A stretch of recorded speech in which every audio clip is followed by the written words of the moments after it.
through things in your marriage that maybe you thought you would never go through. Maybe you're actually in the process of getting a divorce. Well, let me tell you something that happened in our life. We were divorcing. We had been going through, 6 months of divorcing and dealing with custody of kids and back and forth. And we came back together 5 days before our divorce would have been finalized. When we come back together, we didn't come back together and we were perfect.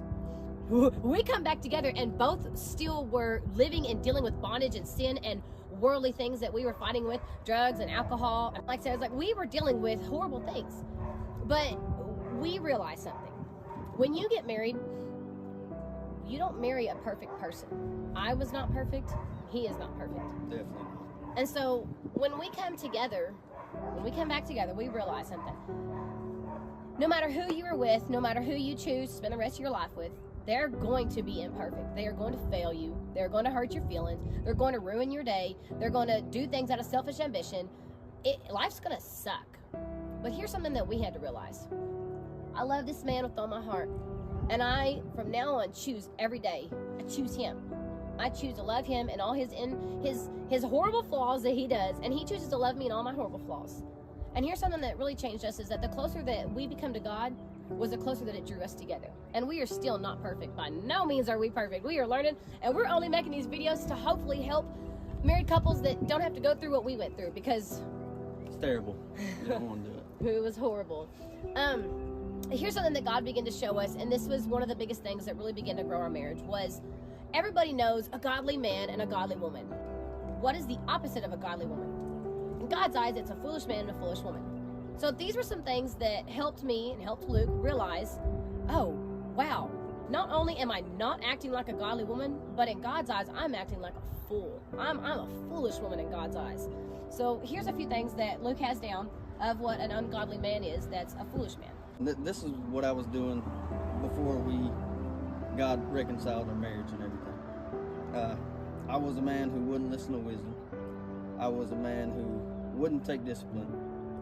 I was a man in God's eyes who I kept repeating my mistakes. I lost my temper all the time. I resisted the change. I believed anything and everything. I assumed that I knew it all. I wouldn't take. She tried to tell me everything, and she was right most of the time, but I just wouldn't take it. I was definitely hot-headed and reckless. I made her cry a lot. Not proud of it, but I did.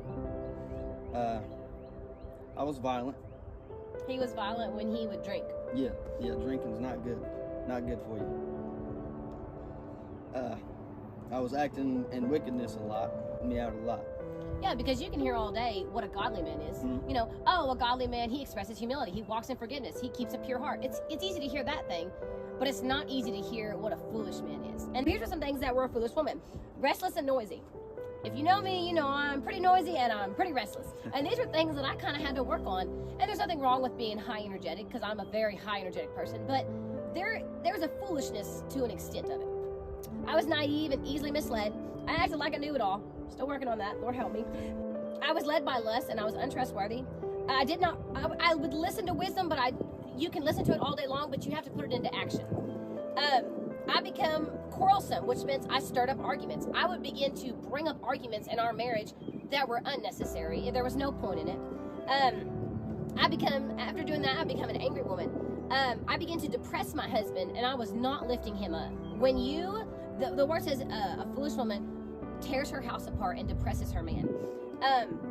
I was not willing to learn another way because I was mad and anger and I had resentment and bitterness. We both did, and it began to tear the marriage apart. And I was not willing to comfort my husband. These were things that I found in the Bible that were foolish in God's eyes to what a woman acts like.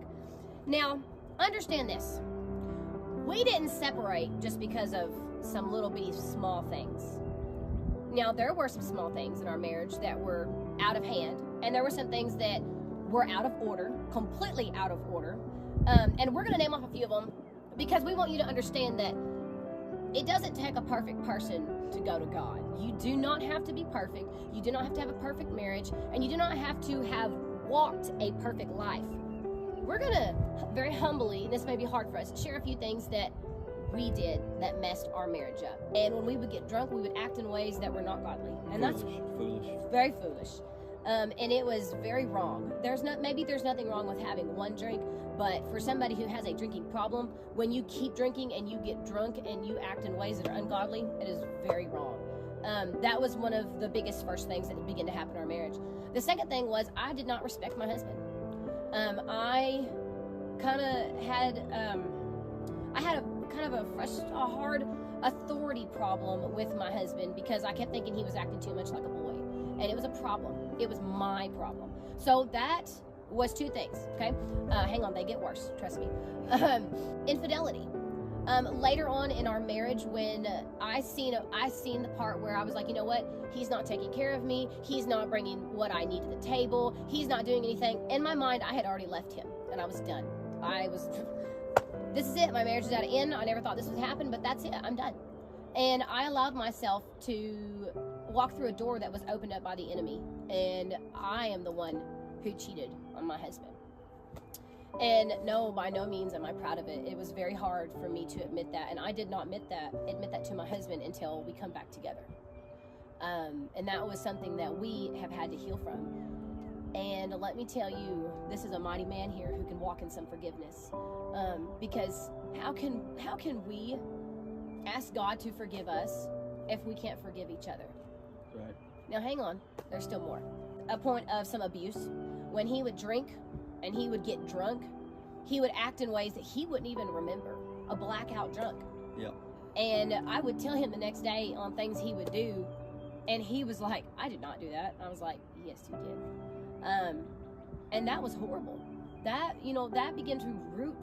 did ruin our marriage. And they say that the devil goes around like a roaring lion, seeking whom he may devour. Now understand, people say, don't let the devil have a foothold. Now here's what that means. If you keep the door shut all the way, and you don't allow you don't open the handle at all, you can't get in, okay? God's word says to resist the devil and he will flee. So if you keep the door shut, and you don't open it, you can't get in.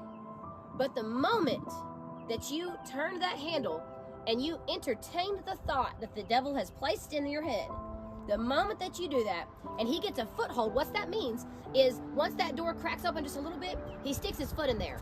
So now he's got his foot in the door, okay? Now what happened was I let the devil get a foot in the door. Luke let the devil get a foot in the door. And once the devil got one foot in and we allowed that door open, he just come on in. Let me tell you what, we serve a mighty God. We serve a God of restoring. And here's what the word says, that whatever the devil comes in to steal, he has to restore back 7 times fold. And our marriage has not only been restored, but it is being restored way better than what it was before. We've had to walk out our own flaws. We've had to realize that if you don't have fruits of the Spirit in your marriage, it's not going to work. Let me tell you what those are. Fruits of the Spirit: love, joy, peace, patience, kindness, goodness, faithfulness, gentleness, and self-control. I didn't have any of that. None. And that was one of the main reasons why we split up, because I was acting in the foolish man. I was acting in the flesh. But once I knew what a foolish man was and then what a godly man is, it really helped me to start walking in the fruits of the Spirit and not walking in the flesh.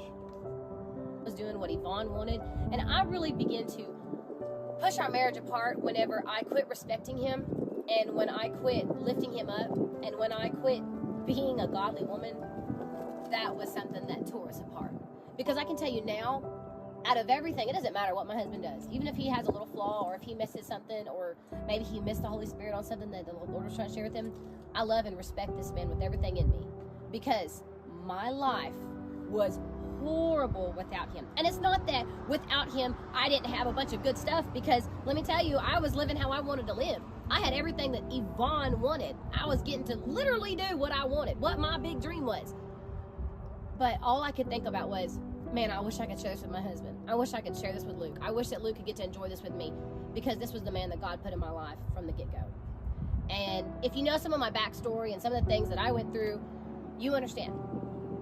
But I know that God is restoring not only our marriage, but he's restoring our horse business. He's restoring our relationships that we've had with some friends, that things happened, and we're just very thankful for that. And we're going to have more videos, and we're going to keep sharing these things and keep going more into depth on what has helped us translate our marriage over and what God has done in our marriage.